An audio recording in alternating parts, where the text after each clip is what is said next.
as a president facing both the Republican and Democratic parties. And I guess I'm less nervous about that than some people, because I think we are maybe I emphasize, entering a period in our history where the system is so out of balance, and people know it, that we have to go through a series of fairly chaotic changes in which the status quo is challenged and people say, this system is not working for us and we're going to confront it.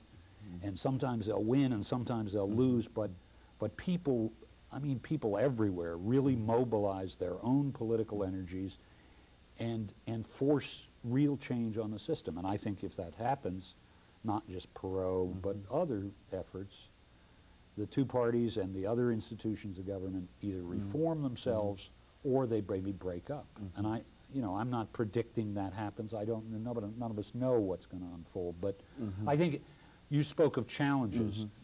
I think this is a moment of opportunity for democracy that people like Perot have opened up.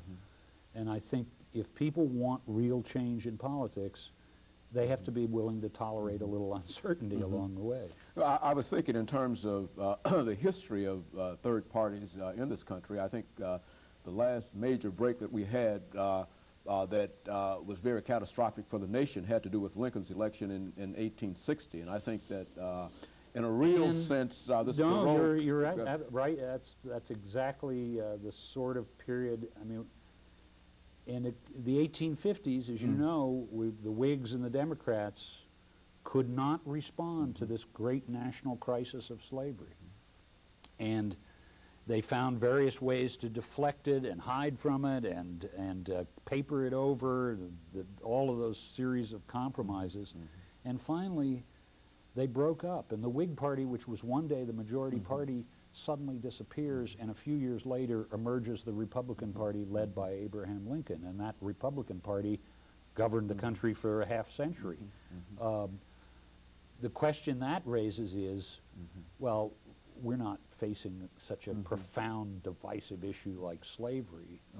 What is it that could motivate such a breakup now? Well, part of the answer may be that America is, and I do believe this to be true, America is at a moment of history unlike any before it.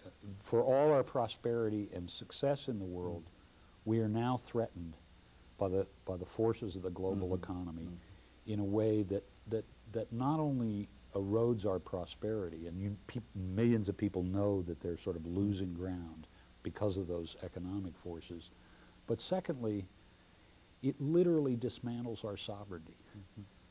When corporations move jobs and businesses around the world, it weakens every nation's ability to set labor standards, environmental standards, tax standards, community support for things like schools and roads and so forth. And I think in the end of the Cold War, ironically, deepens that crisis. Because now, I mean, the Cold War, whatever you thought about it, was this great big thing in the sky that kept our attention for 40 years. Poof, it's gone. And so now, I mean, I'm actually hopeful about this, but I think it really is a kind of political crisis for the country. We have to face some questions this country has evaded for a long time. Who are we as our people? What do we mean by democracy? What are the true conditions of equality in this country? Can we move to the next plateau of human societies where everybody, I mean everybody, really does have a hand in deciding their own fate? I mean, those are great big ideas which I think are now back on the table.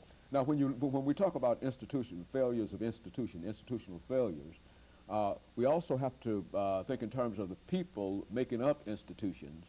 And of course, if we look at what has happened in terms of people becoming involved in democracy, that now we represent, I think, more than at any time in our history, a greater involvement of the American people in the political process. I think, of course, you know that up until the Civil Rights Movement, large numbers of black people as well as white people in the southern parts of the United States, while blacks were discriminated against and disfranchised, whites for the most part didn't have any real reason to vote because of the political process. But now we've overcome that, and we've entered into a new era. We've allowed 18-year-olds to vote, and it seems to me that that ought to be some kind of optimistic signal in terms of opening up the political process to people. Why well, don't you, yes and no. I mean, the South overcame the barriers to participation, and voter participation, say, compared to 1960, rose dramatically in the South, mainly because blacks, for the first time, really had a franchise to vote. But nationwide, at that very same time, voter participation started declining and has been falling for the last 30 years, so that even with the new black voters in the South, the national participation is declining. I think that's a symptom of distress, and I think it, obviously there are lots of reasons why people decide not to vote, but I think on the whole it shows how alienated citizens are from government. They've given up on elections. They conclude, I must say with some justification, that elections are empty charades. They're full of symbols and clever TV ads, but they don't really connect people to the real issues of government. I mean, that's part of what my book is about, is taking people behind the mask of elections and saying, look, here's what's really going on that's distressing you. And I'm trying to sort of clear the ground a little bit so people can get an understanding of that.